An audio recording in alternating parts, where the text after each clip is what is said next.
এই কাহিনী হলো 1984 কাহিনী। ভারতের একটি ছোট্ট গ্রামে কিছুদিন ধরেই খুব চাঞ্চল্য লক্ষ্য করা যাচ্ছিল। প্রতিদিন রাত্রে ওই গ্রামের কোনো না কোনো পুরুষ মানুষ ঘর থেকে গায়েব হয়ে যাচ্ছিল। এই খবর শুনে বিনোদ নামের এক রিপোর্টার ওই গ্রামে প্রবেশ করলো। তখন সন্ধ্যা 6টা খানিক বাজবে, কিন্তু গ্রামের সমস্ত লোকেরা নিজের দোকানপাট বন্ধ করে নিজের বাড়ির উদ্দেশ্যে রওনা দিচ্ছিল। বিনোদ দেখল গ্রামের প্রত্যেকটি বাড়ির বাইরে একটি বোর্ড ঝোলানো ছিল, যাতে লেখা ছিল কালকে এসো। হঠাৎ করে বিনোদ লক্ষ্য করলো সেখান থেকে একজন পুরোহিত মশাই তাড়াহুড়ো করে নিজের বাড়ির উদ্দেশ্যে রওনা দিচ্ছেন। বিনোদ সেই পুরোহিত মশাইয়ের রাস্তা আটকে তাকে জিজ্ঞেস করতে লাগলো, আচ্ছা পুরোহিত মশাই, এই গ্রামে এগুলো কি হচ্ছে?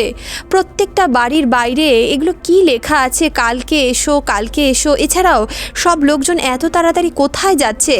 গ্রামের কোনো দোকানপাটও খোলা নেই। পুরোহিত বিনোদকে বলতে লাগলো, তুমি কিছু জানো না? এই গ্রামে একটা লাল শাড়ি পরা পেতনি ঘুরে বেড়াচ্ছে। ওই পেতনি প্রতিটি বাড়িতে গিয়ে গিয়ে ঘরের দরজা ধাক্কায়। ঘরের ভিতর যেই পুরুষ মানুষই থাকুক না কেন, সে তার নাম ধরে ডাকে। কোনো পুরুষ মানুষই তার আওয়াজকে উপেক্ষা করতে পারে না। তারা ঘরের দরজা খুলে দেয়।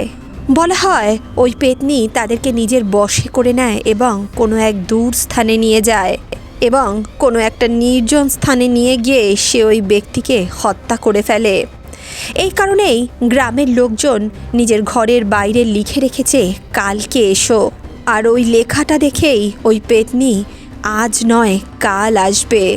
আর এই পদ্ধতি তারা প্রতিদিন অবলম্বন করতে লাগলো।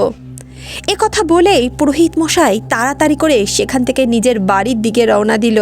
বিনোদ কালকের খবরের জন্য ভালো কাহিনী তো পেয়ে গেছিল, কিন্তু কিছু দূর যাওয়ার পর হঠাৎ করেই তার বাইকটা খারাপ হয়ে গেল।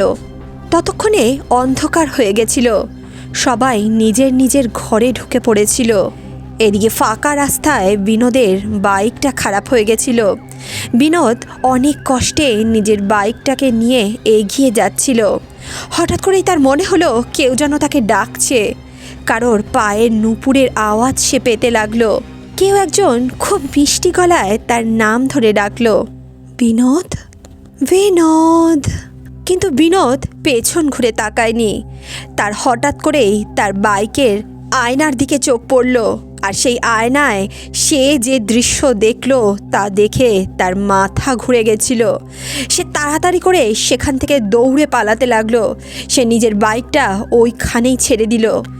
কিছুটা দূরেই সে একটি ছোট্ট কুঁড়ে ঘর দেখতে পেল। সে দৌড়ে গিয়ে সেই ঘরের ভিতর ঢুকে পড়ল এবং ঘরের ভেতর থেকে দরজা আটকে দিল।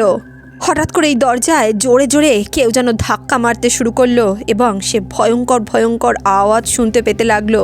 কিছুক্ষণ বাদে যখন সমস্ত আওয়াজ শান্ত হলো, তখন বিনোদ সাহস করে দরজা খুলল। সে দেখল বাইরে কেউ নেই। কিন্তু হঠাৎ যখন সকাল হলো, বিনোদ তখনও সেখানে অজ্ঞান অবস্থায় পড়েছিল। সেই দিন ছিল আর আজকের দিন। এত দিনেও বিনোদ এটা বুঝতে পারেনি যে সেদিন রাত্রে তার সঙ্গে কি ঘটেছিল। গ্রামের লোকেরা তাকে বলেছিল সে ওই গ্রামের মানুষ নয়, তাই সে সেদিন বেঁচে গেছিল। কয়েক মাস পরে ওই পেতনির আর কোনো খবর পাওয়া গেল না।